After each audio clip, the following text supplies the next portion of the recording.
12월 1일 주일 예배를 시작하도록 하겠습니다. 여호와는 나의 목자시니 내게 부족함이 없으리로다. 그가 나를 푸른 풀밭에 누이시며 쉴만한 물가로 인도하시는도다. 내 영혼을 소생시키시고 자기 이름을 위하여 의의 길로 인도하시는도다. 내가 사망의 음침한 골짜기로 다닐지라도 해를 두려워하지 않을 것은 주께서 나와 함께 하심이라. 주의 지팡이와 막대기가 나를 안위하시나이다. 주께서 내 원수의 목전에서 내게 상을 차려주시고 기름을 내 머리에 부으셨으니 내 잔이 넘치나이다. 내 평생의 선하심과 인자하심이 반드시 나를 따르리니 내가 여호와의 집에 영원히 살리로다. 아멘. 여호와를 창세전에 특정하시고 여기까지 인도해 주신 주님 감사드립니다. 오늘 예배 가운데 임재하여 주시고 예배가 신령과 진정으로 드려지는 예배가 되게 하여 주시옵소서. 이 모든 말씀 거룩하신 예수님의 이름으로 기도드립니다. 아멘. 찬송가 28장입니다. 복의 근원 강림하사 찬송하게 하소서. 한량없이 자비하심 정량할 기록도다. 천사들의 찬송하를 내게 가르치소서. 구속하신 그 사랑을 항상 찬송합니다. 주의 크신 도움받아 이때까지 왔으니 이와 같이 천국에도 이르기를 바라네. 하나님의 품을 떠나 죄에 빠진 우리를 예수 구원하시려고 보혈 흘려주셨네. 주의 귀한 은혜 받고 일생 빚진 자 되네. 주의 은혜 사슬 되사 나를 주께 매소서. 우리 마음은 연약하여 범죄하기 쉬우니 하나님이 받으시고 천국인을 치소서. 아멘. 사도신경 말씀으로 신앙 고백하시겠습니다.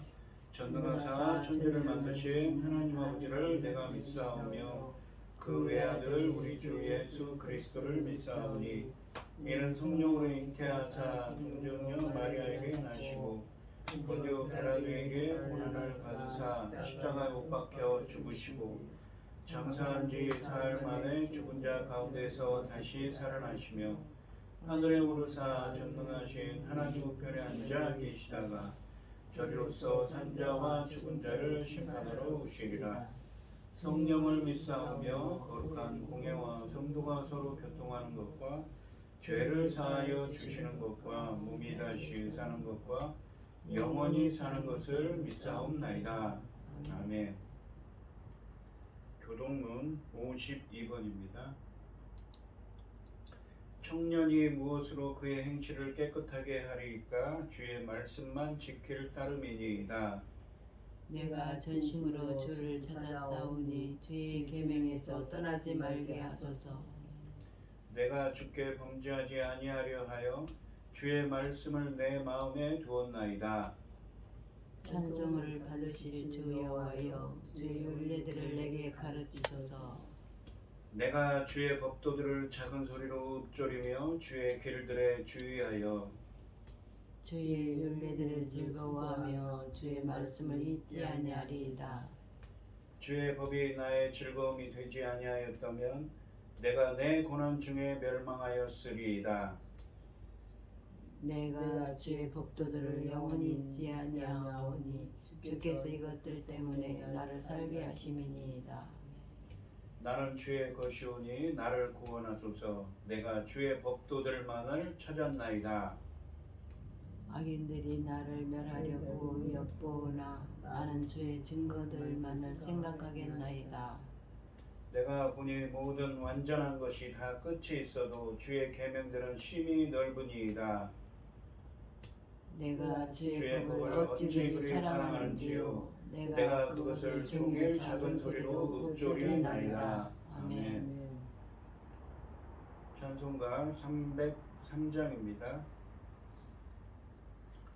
날 위하여 십자가에 중한 고통 받으사 대신 죽은 주 예수의 사랑하신 은혜여 보배로운 피를 흘려 영영 죽을 죄에서 구속함을 받은 우리 어찌 찬양할까.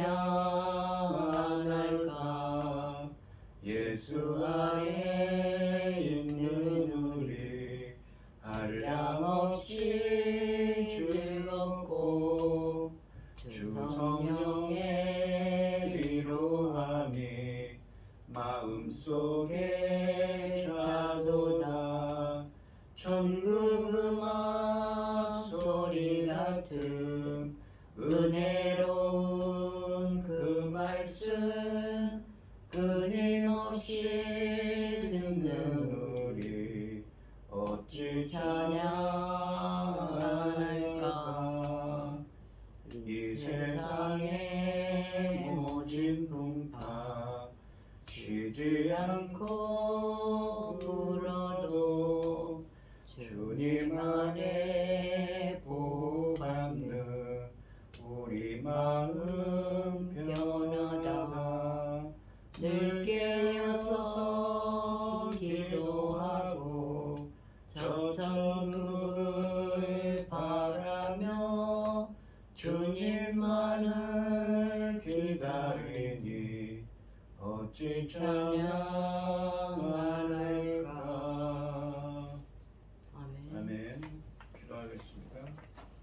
온 땅이여 여호와께 즐거운 찬송을 부를지어다. 기쁨으로 여호와를 섬기며 노래하면서 그 앞에 나갈지어다. 여호와가 우리 하나님이신 줄 너희는 알지어다. 아버지 하나님, 우리는 그의 백성이요 그의 기르는 양이로다. 감사함으로 그 문에 들어가며 찬송함으로 그 궁정에 들어가서 그에게 감사하며 그의 이름을 송축할지어다. 여호와는 선하시니 그 인자하심이 영원하고 그 성실하심이 대대에 이르리로다. 아멘. 천지 만물을 지으신 전능하신 하나님 아버지, 어리석고 보잘것없는 저희를 자녀 삼으시고 아버지의 사랑 가운데 살아가게 하심을 감사드립니다. 전능하신 하나님 아버지, 어리석지만 아버지 하나님, 부족하지만 아버지 하나님의 자녀된 것을 너무너무 감사드립니다. 전 세상은 온갖 일로 어지럽고 분주하고 아버지 하나님 소란스러운 가운데에도 저희들 이 시간 하나님께 예배드릴 수 있도록 인도하셨으니 감사드립니다. 전능하신 하나님 아버지, 저희 나라를 아버지 하나님 불쌍히 여겨주시고 기억하여 주시옵소서. 저희 나라 대한민국 아버지 지켜주시옵소서. 아버지께서 얼마나 사랑하시기에 제사장 나라까지 세우셨는데 아버지 하나님, 지금 이 나라가 지금 어떻게 되어 있는지 정말 하나님 앞에 말씀드리기조차 죄송스럽습니다. 어디서부터 어떻게 고쳐야 될지, 어디서부터 어떻게 새롭게 되어야 할지 저희는 알 수 없사오니 아버지 하나님의 뜻대로, 아버지 기뻐하신 뜻대로 이 나라를 아버지 하나님 지켜주시고 인도하시고 새롭게 하여 주시옵소서. 전능하신 하나님 아버지, 우리는 이렇게 어리석답니다. 이렇게 보잘것없답니다. 그래서 이 나라까지도 이런 일이 생겨서 아버지 하나님, 우리가 일일이 다 어디서부터 어떻게 고쳐야 할지 알 수 없사오니 전능하신 하나님께서 크신 능력의 손으로 잘 아버지 하나님 인도하여 주시옵소서. 새로운 아버지 기뻐하신 길로 열어 주시옵소서. 전능하신 하나님 아버지, 이 시간 아버지 하나님 예배드리기 위해서 아버지 발걸음한 아버지 하나님 김혜순 권사님 특히 아버지 하나님 기억하여 주시옵소서. 예민한 성격으로 아버지 하나님 여러 가지 어려운 일들이 많사오니 아버지 지켜 주시옵소서. 전능하신 하나님 아버지 천금 같은 귀한 사명 받은 저희들 아버지 하나님을 그 기뻐하시는 그 사명 아버지 천금 같은 귀한 사명 이 다 이루어야 될 아버지께서 이루어 주실 텐데 아버지 하나님 지금은 또 중대한 시대 열매 거둘 새 시대를 아버지께서 열고 계시는데 아버지 하나님 당신의 사랑하는 종 열매 거둘 말씀으로 강단에 세우셨으니 감사합니다. 아버지 하나님 이 말씀으로 말미암아 아버지께서 기뻐 받으실 열매들이 넉넉히 나올 수 있기를 간절히 소원하옵고 이 모든 말씀 억만 죄악 가운데서 우리를 구원하여 주신 예수 그리스도의 이름으로 기도드리옵나이다. 아멘. 오늘 함께 하실 하나님의 말씀은 마태복음 4장 18절부터 22절 말씀입니다. 18절부터 22절입니다. 교독을 하겠습니다. 제가 먼저 읽겠습니다. 갈릴리 해변에 다니시다가 두 형제 곧 베드로라 하는 시몬과 그의 형제 안드레가 바다에 그물을 던지는 것을 보시니 그들은 오으라.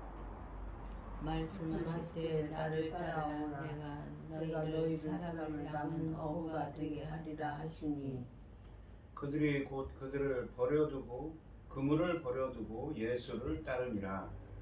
거기서 더 가시다가 다른 두 형제 세베대의 아들 야고보와 그의 형 요한이 그의 아버지 세베대와 함께 배에서 그물 깁는 것을 보시고 부르시니 그들이 곧 배와 아버지를 버려두고 예수를 따르니라. 아멘. 아멘. 찬송가 324장입니다. 예수 나를 오라네 예수 나를 오라네 어디든지 주를 따라 주와 같이 가려네 주의 인도하심 따라 주의 인도하심 따라 어디든지 주를 따라 주와 같이 가려네 겟세마네 동산까지 주와 함께 가려 하네 피땀 흘린 동산까지 주와 함께 가려네 주의 인도하심 따라 주의 인도하심 따라 어디든지 주를 따라 주와 같이 가려네 심판하실 자리까지 주와 함께 가려 하네 심판하실 자리까지 주와 함께 가려네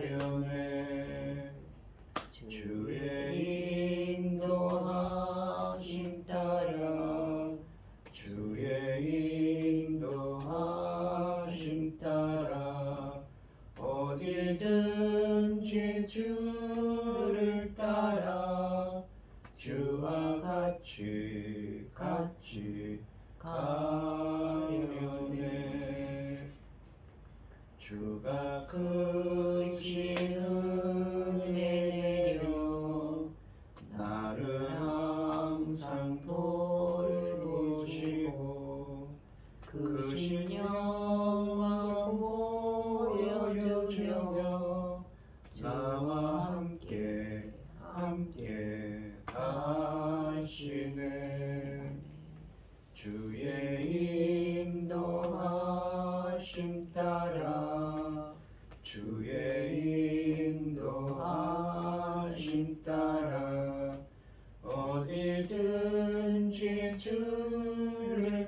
따라 주와 같이 가려네.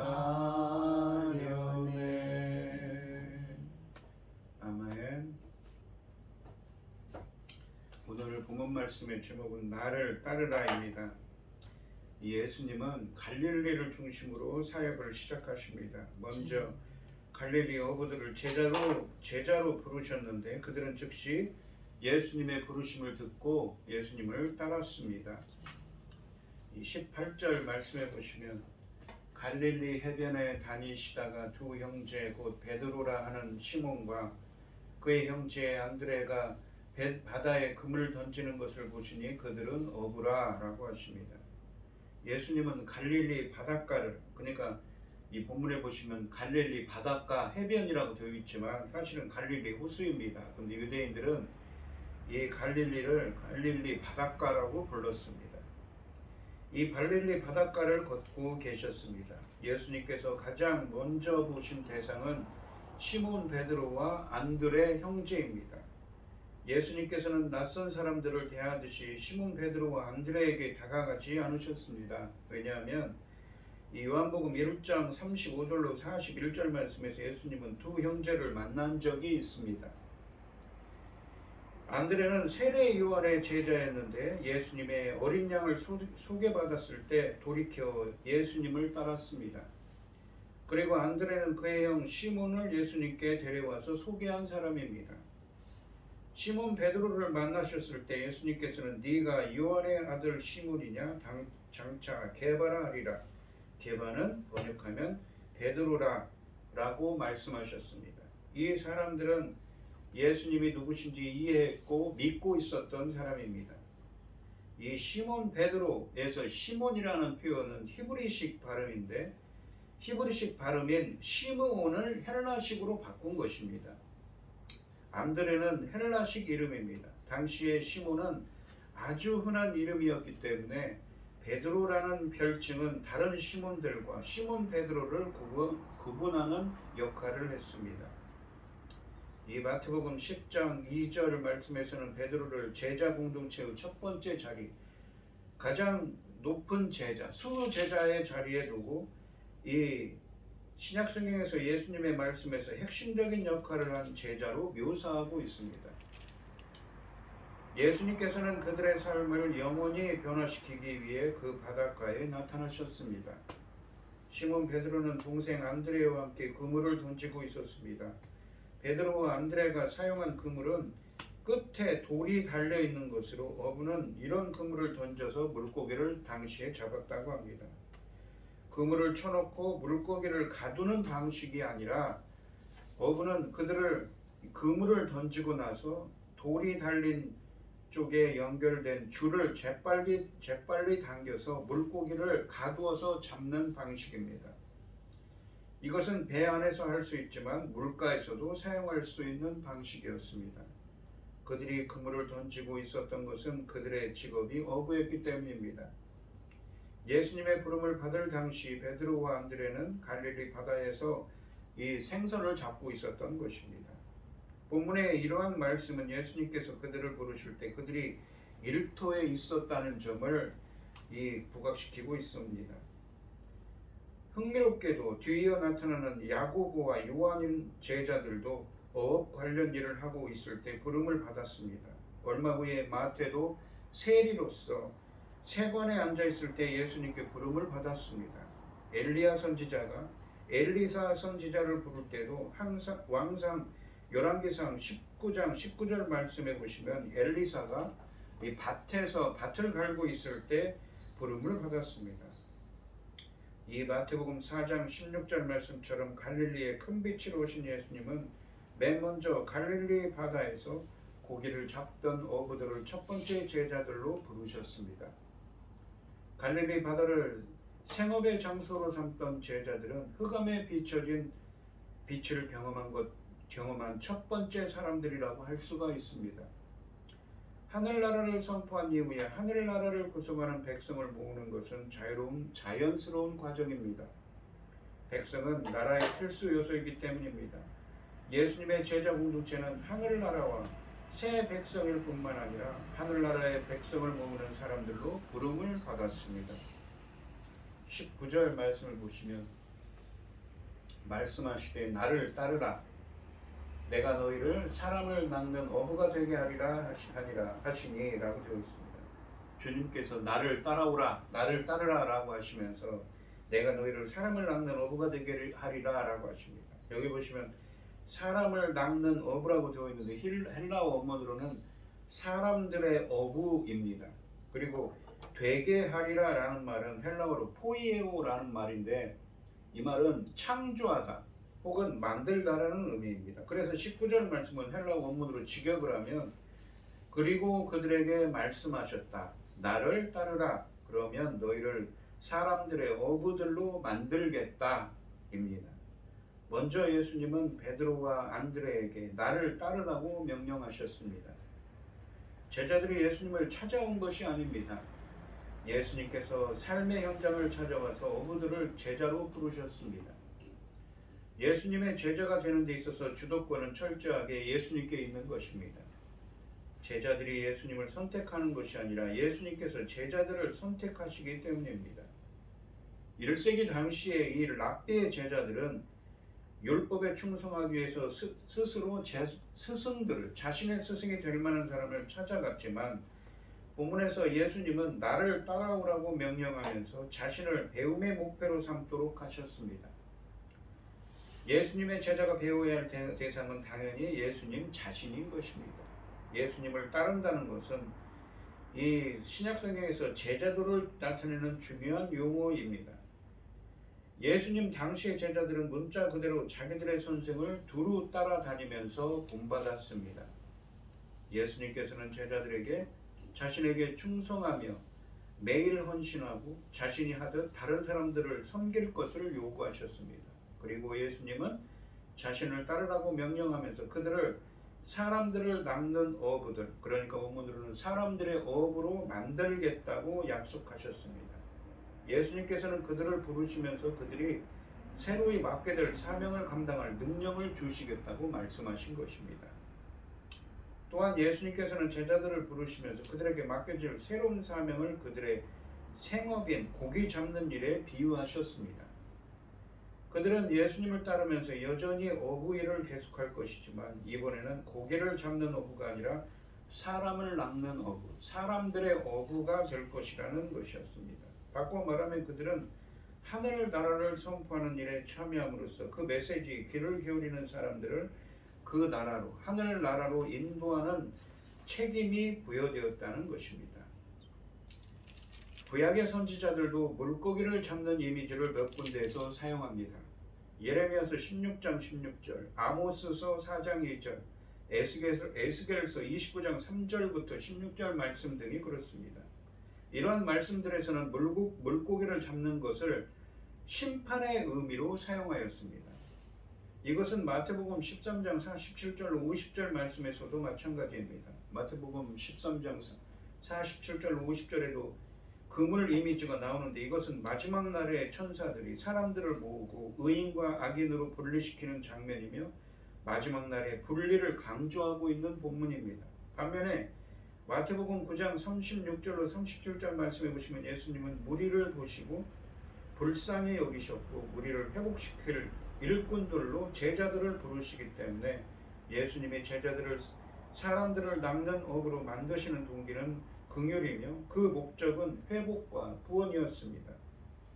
예수님은 사람을 구하러 오셨으므로 사람을 낚는 제자들의 삶은 사실상 예수님의 사역을 따르는 것입니다. 제자들은 지금까지 그물로 물고기를 잡았는데 이제부터는 그물로 사람들을 잡아야 합니다. 그들의 이후 사역은 하나님 나라를 선포하며 잃은 양들이 구원받도록 이끄는 것에 초점이 맞춰져 있습니다. 이 제자들은 고기를 잡는 데는 숙련되어 있었지만 사람들의 영혼을 낚는 사람들을 낚는 어부가 되려면 그 이전에 특별한 훈련이 필요했습니다. 내가 되게 하리라 주님께서 만들겠다고 하시는 의미입니다. 이 말씀은 예수님을 능력 주시는 분으로 그리고 있습니다. 그리고 제자들은 그저 따르기만 하면 됩니다. 예수님께서는 그들의 생업을 떠나 다른 사람들의 복된 소식을 믿도록 도움으로써 영적으로 생산적이 되라고 또 자신의 뒤를 따라 자신의 사역을 수행하라고 그들을 부르고 계십니다. 예수님의 제자들은 이렇게 능동적인 역할을 맡게 될 것입니다. 그들은 사람을 낚는 업으로서 그 나라에 참여할 뿐만 아니라 다른 사람들을 그 나라로 이끄는 일을 하게 될 것입니다. 4장 20절 말씀해 보시면 그들이 곧 그물을 버려두고 예수를 따르니라 라고 하십니다. 곧이라고 되어 있는 이 표현은 헬라어로 유세우스라는 표현인데 즉시 곧바로를 의미하는 말입니다. 그러니까 예수님이 나를 따르라 할 때 버려두고 따랐다고 되어 있습니다. 근데 이 버리다라는 말이 헬라어로는 아피엠이라고 해서 무엇이냐면 버리다라는 의미도 있지만 뒤에 남겨두고 떠나다는 의미도 있습니다. 예수님의 부르심에 시몬 베드로와 야고보는 안드레는 곧 그러니까 즉시 곧바로 그물들을 버려두고 그분을 따랐습니다. 그물들을 뒤에 남겨두고 그분을 따랐습니다. 이처럼 즉각적인 응답은 그들이 처음 그분을 만났을 때 즉 큰 영향을 받았음을 나타냅니다. 제자들이 곧바로 즉시 재산과 가족을 남겨두고 사명을 쫓아가는 것은 그만큼 예수님을 절대적으로 따랐다는 의미입니다. 엘리야 선지자가 불렀을 때 부모에게 작별 인사를 하고 떠났는데 예수님의 제자들은 아무 지체 없이 그 자리에서 곧바로 떠납니다. 이것은 예수님의 부르심이 얼마나 철저하고 즉각적인 순종을 기대하는지를 우리에게 보여줍니다. 이 베드로와 안드레 형제의 즉각적인 반응이 중요한 의미를 띠고 있는 것은 22절에서도 이 야고보와 요한 형제의 반응을 똑같은 문구로 표현하고 있다는 사실을 통해서도 분명히 알 수가 있습니다. 주님은 이 문구를 통해 진정한 제자의 길이 과연 무엇인가를 보여주고 있는 것입니다.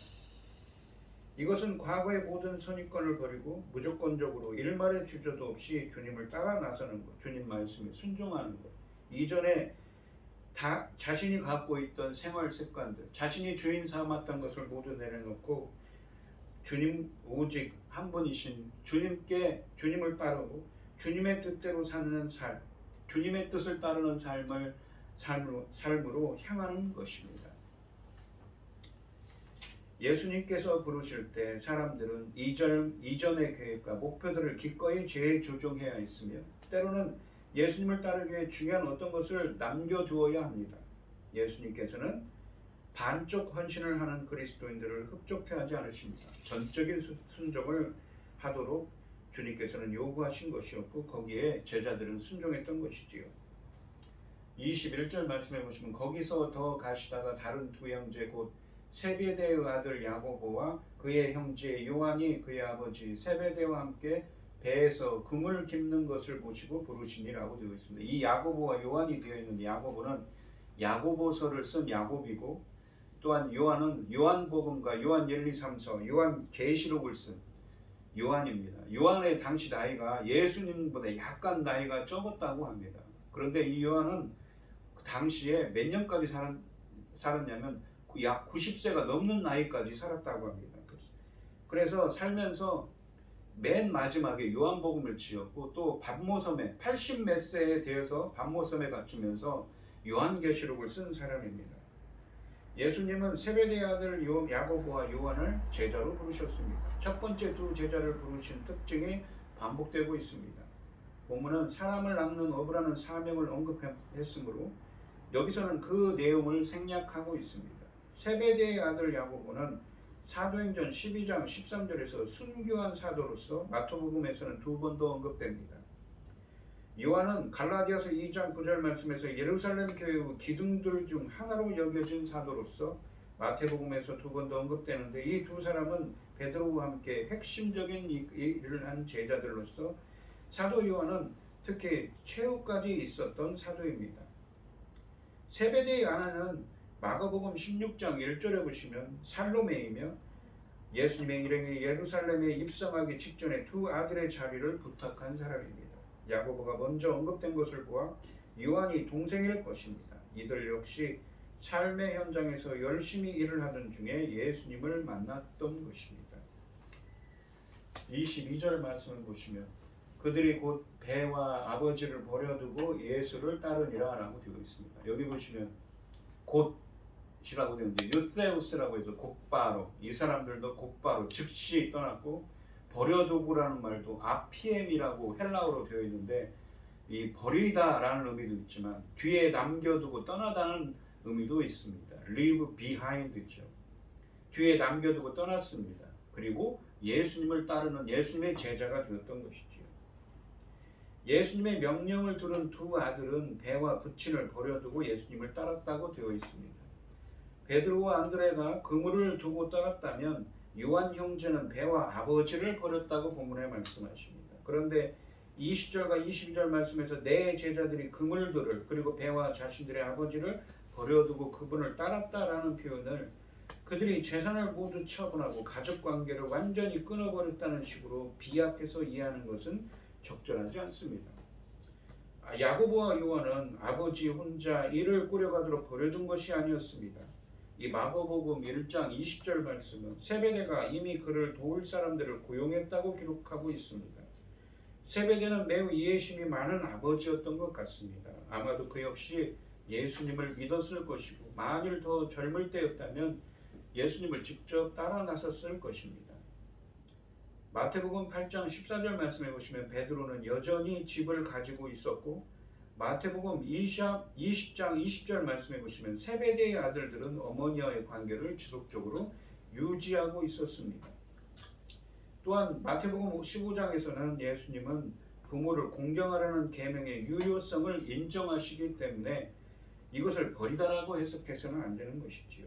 이 형제들은 예수님의 제자가 되기 위해 생업을 완전히 버린 것이 아닙니다. 요한복음 21장 1절로 3절 말씀은 그들이 예수님이 부활하신 다음에도 배를 소유하고 있었다고 말씀하십니다. 그러나 예수님을 따르는 일이 그들의 우선순위에서 절대적인 우위에 있었습니다. 그들은 많은 시간을 예수님과 보내며 많은 가르침을 받았습니다. 또한 예수님이 갈릴리 호수 주변을 돌면서 가르치실 때면 항상 주님과 함께 했습니다. 그래서 그들은 경제적으로 상당한 손해를 감수했던 것이지요. 그들은 주님을 따르기 위해 상당한 경제적 손해를 감수했습니다. 여기서 버려두고로 번역된 헬라어는 아피엠이라고 아까도 설명드렸습니다. 버리다의 의미도 있지만 남겨두고 떠나다는 의미도 있습니다. 여기서는 남겨두고 떠나다라고 해석해야 합니다. 따라서 이러한 표현은 제자들의 생업이나 가족관계처럼 중대한 그 어떤 것도 예수님을 따르는 데 방해가 되어서는 안 된다는 우선권 문제를 강조한 것으로 이해되어야 합니다. 예수님을 따르는 것은 긴급하고 최고의 우선순위를 갖는 것이었습니다. 이처럼 부르심의 급진적인 특징은 마태복음 4장 17절 말씀처럼 하늘나라가 다가온 사실과 관련됩니다. 예수님을 따른다는 것은 하나님의 통치, 하늘나라를 가지고 온 예수님을 신뢰하고 신뢰의 반응으로 그의 명령에 순종하는 것입니다. 이들의 태도는 예수님의 제자가 되는 것은 희생적인 순종과 헌신을 필요로 한다는 사실을 우리에게 보여줍니다. 이들은 이제까지 세상에 속했지만 지금부터는 하나님과 하늘나라에 속한 사람들입니다. 야고보와 요한 형제는 앞서 부르심을 받은 베드로와 안드레 형제와 마찬가지로 예수님의 제자로서 가장 훌륭한 본보기가 되고 있습니다. 그들 역시 예수님의 말씀이 떨어지자 그러니까 곧바로 즉시 유세우스라고 그랬죠. 헬라어로요. 예전의 삶의 방식을 버리고 하나님 나라를 위한 봉사의 길에 뛰어들었던 것입니다. 이 오늘 본문 말씀을 보시면 성경에서 하나님의 부르심은 대개 사람들이 일을 하고 있을 때 나타납니다. 구약 성경에 보시면 사사 기드온은 타작 마당에 있었습니다. 또한 세관에 있을 때 마태에게도 이 신약성경에는 마태복음을 쓴 마태에게는 세관에서 세리였는데 세관에 있을 때 부림을 받은 사람들이었습니다. 이 모든 이야기들이 강조하는 것은 하나님의 부르심은 평상시에 하고 있는 일과의 결정적인 단절을 요구한다는 것입니다.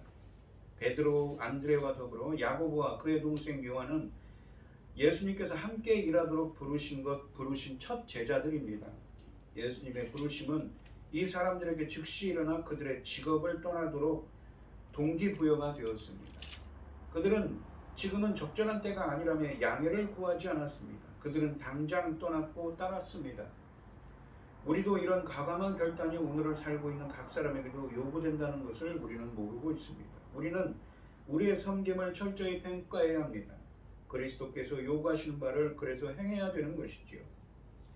어떤 학생들은 전공을 바꾸고 예수님의 일에 참여해야 할 필요가 있을 수 있습니다. 그리스도께서는 어떤 사람들을 택하셔서 생업을 바꾸고 자신을 위해 다른 봉사 영역에 들어가게 하실 수도 있습니다. 우리 모두는 예수님께서 부르실 때 기꺼이 그리고 즉각 응답해야 하는 것이지요. 이 예수님의 첫 사역은 제자를 부르는 것이었습니다. 부르심은 은혜입니다.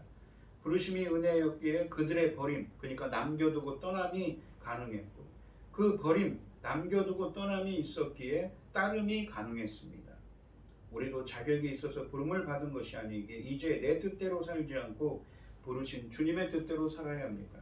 그래서 앞으로 이어질 이 마태복음 5장부터 7장에 있는 산상수훈의 말씀처럼 우리들은 예수님의 제자들처럼 살아야 행해야 되는 것이지요. 그렇게 행하도록 예수님의 제자들로 우리들도 부름을 받은 사람입니다. 그래서 우리들은 그 예수님의 부르심에 합당한 사람이 되기 위해서는 예수님의 말씀을 따라서 살아야 되는 것입니다. 또한 예수님께서는 베드로와 안드레, 야고보와 요한에게 다른 사람들이 예수님을 발견하도록 돕는 사람을 낚는 어부가 되게 하시겠다고 말씀하셨습니다. 그리스도를 쫓는 모든 자들은 영혼들을 낚아야 합니다. 그리스도의 가르침을 실천하여 복음을 나누는 사람들은 어부가 배 안에 고기를 끌어 모으듯이 그들 주위의 사람들을 그리스도께 인도하는 사람들, 사람을 낚는 어부, 사람들의 어부가 되어야 하는 것이지요. 오늘 본문 말씀을 보시면 예수님의 첫 사역으로서 제자들을 부르시는 이야기가 나옵니다. 첫 제자로서 4명의 제자들이 갈릴리 해변에서 어부의 일을 하고 있습니다. 그런데 그들은 주님이 부르시자 자신들의 금을, 생업을 남겨놓고 또 아버지를 떠나서 뒤에 남겨두고 버려둔다는 것이 아니었죠. 버려둔다는 것은 완전한 단절을 의미하지만 완전한 단절이 이후의 성경 말씀들을 보시면 관계가 이어지는 것을 보시면 이 완전한 단절이 아니라 뒤에 남겨두고 오직 주님의 뜻을 따라서 사는 삶이었습니다. 우리들도, 우리 성도님들도 주님의 부르심에 합당하게 주님의 뜻대로 사는 삶, 예수님 말씀대로 사는 삶이 되시고요. 또한 사람들을 낚는 어부가 되게 하겠다고 하시죠. 주님이 하시는 겁니다. 우리가 하는 것이 아니라 하나님께서 주님의 사람을 낚는 어부로 만드는 것입니다. 되게 하겠다고 하신 그 말씀이 포이에오라고 해서 미래입니다. 앞으로 그렇게 만들겠다. 그런 사람으로 창조하시겠다는 것입니다. 바로 주님이 하시는 일이지요. 우리 성도님들도 이 본문 말씀처럼 예수님을 따르는 자, 예수님의 말씀을 따르는 자가 되시고 예수님이 우리들도 사람을 낚는 어부가 되게 하셔서 많은 주님께서 맡겨주신 사명을 감당하는 우리 성도님들이 되시기를 주님의 이름으로 축원드립니다. 기도하겠습니다. 하나님 아버지 감사합니다. 예수님은 나를 따르라 하는 말씀을 주시고는 제자들을 부르셨습니다. 주님은 그러자 그들은 즉시 곧바로 자신들의 생업들을 뒤에 남겨두고 예수님을 따릅니다. 저희들이 이 순간 우리가 버려야 할 것은 없는지요? 뒤에 남겨두어야 할 것은 없는지요? 혹여나 우리가 버려야 할 것은 있지는 않은지요? 예수님을 따르는데 방해가 되는 것은 있는 것이 있지는 않은지요? 오늘 이 시간 다시 한번 점검하며 예수님을 따르는 자가 되게 하여 주시옵시고 예수님의 말씀처럼 사람들을 낚는 어부, 사람들의 어부가 되어서 많은 사람들을 이끄는 예수님께로 이끄는 자들이 되게 하여 주시옵소서. 이 모든 말씀 거룩하신 예수님의 이름으로 기도드립니다. 아멘. 찬송가 459장입니다. 누가 주를 따라 섬기려는가? 누가 죄를 떠나 주만 따를까? 누가 주를 섬겨 남을 구할까? 누가 주의 뒤를 따라가려나? 부르심을 받아 주의 은혜로 주를 따라가네. 주만 따르네. 세상 영광 위에 따름 아니요 크신 사랑이네. 주만 따르고 주가 내려주신 은혜 힘입어 주의 뒤를 따라 힘써 일하세. 부르심을 받아 주의 은혜로 주를 따라가네. 주만 따르네. 환난 핍박 많고 원수 강하나 주의 용사 더욱 힘이 강하니 누가 능히 이겨 넘어뜨리랴. 변함없는 진리 승리하리라. 기쁜 찬송하며 주의 은혜로 주를 따라가네. 주만 따르네. 기도하겠습니다. 참 감사하신 하나님, 오늘 주신 말씀처럼 저희들도 예수님을 따라가는 삶, 예수님의 말씀에 순종하는 삶이 되게 하여 주시옵시고, 예수님의 말씀처럼 많은 사람들을 예수님으로 이끄는 삶이 되게 하여 주시옵소서. 오늘 이 시간 주님의 은혜에 감사드리며 주님께 귀한 예물을 드리는 손길들이 있습니다. 드려지는 손길마다 주님께서 기억하시고 이 간구의 기도에 귀 기울여 응답하여 주셔서 저희들 주님께서 한량없는 은혜로 함께하여 주시옵소서. 주님의 기뻐하시는 뜻을 행할 수 있는 사람들이 되게 하여 주시옵소서. 기뻐받아 흠양하여 주실 줄 믿사오며 이 모든 말씀 거룩하신 예수님의 이름으로 기도드리옵나이다. 아멘. 찬송가 5장을 하시고 축도하심으로 오늘 예배를 마치겠습니다. 이 천지가 만물들아 복 주시는 주 여호와 전능성부 성자야 성령 찬송하고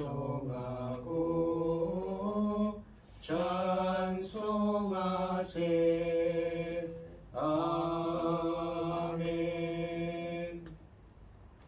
이제는 주 예수 그리스도의 은혜와 아버지 하나님의 극진하신 사랑과 성령의 교통하심이 예수님을 따르기를 소원하는 성도들 머리머리 위에 이제로부터 영원히 함께 있을지어다. 아멘.